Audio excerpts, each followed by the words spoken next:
Good day, I'm Tamara McHale and this is your JIS news for Thursday, August 7.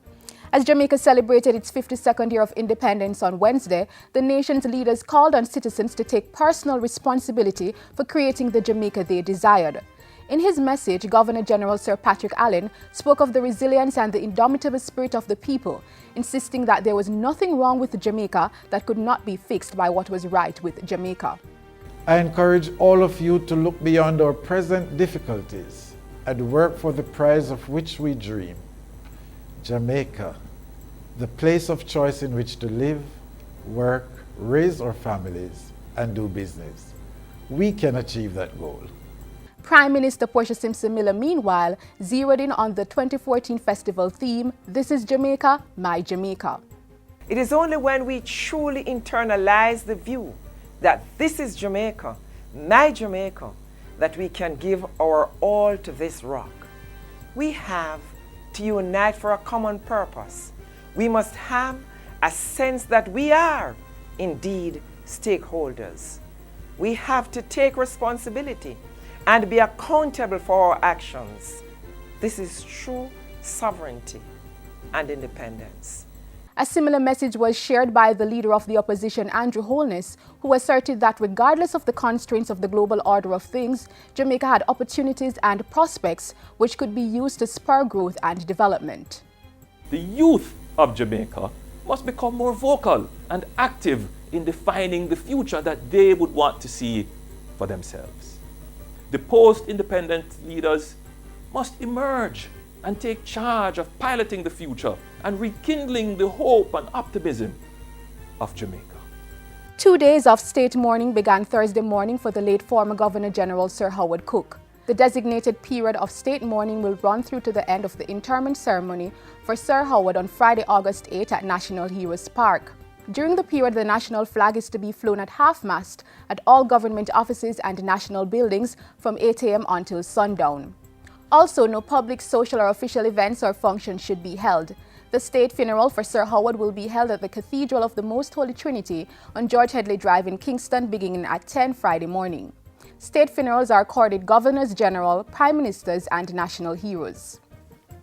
Prime Minister Portia Simpson Miller officially opened segment 2 of the north-south leg of Highway 2000 on Tuesday, August 5. The roadway, which was built to international highway standards, bypasses the challenging Mount Russell Road, which the Prime Minister says has long outgrown its capacity. The challenge of finding a solution to bypass the Bagwalk Gorge, Mount Russell and Fern Gully has been a long-standing one. The possibility, ladies and gentlemen, of building such a road had been studied for more than 40 years. Today's opening ceremony says in no uncertain manner that the studying is over and the work is well and truly underway. Mrs. Simpson Miller described the event as a proud moment in Jamaica's history and said the new roadway would cut commuter time, allowing business to save on transportation costs for their goods and services, which will ultimately bring economic gains for the country. Transport and Works Minister Dr. Omar Davies is inviting local private investors to come on board for the broader economic activities that are to be gained from the highway. We need Jamaican entrepreneurs I can't expect them to invest 600 million US, but I would think that they have opportunities now to build on that investment. The Prime Minister meanwhile announced that motorists will get to travel on the highway from Linstead to Mourning free of charge for 1 month starting August 6 as a gift to the people in celebration of Jamaica's 52nd anniversary of independence. The Ministry of Health has confirmed the local transmission of Chikungunya as there have been 2 cases involving persons with no travel history outside of Jamaica. At a press conference Thursday morning, Health Minister Dr. Fenton Ferguson said the Caribbean Public Health Agency confirmed the positive results on Tuesday, August 5. In response, the ministry has implemented intense vector control activities, including fogging of the surrounding areas and communities in which the affected persons reside in 3-day cycles each week. This will continue for a period of 3 weeks. Fever surveillance, and contact investigation is still taking place. We have also increased the capacity of the vector control teams across the island by providing additional equipment and supplies. He He said the public health team had put in place vector control measures at the commercial offices of one of the affected persons, and health educators were conducting education sessions and distributing material in the affected communities. The affected parishes include St. Thomas, St. Catherine and Kingston and St. Andrew.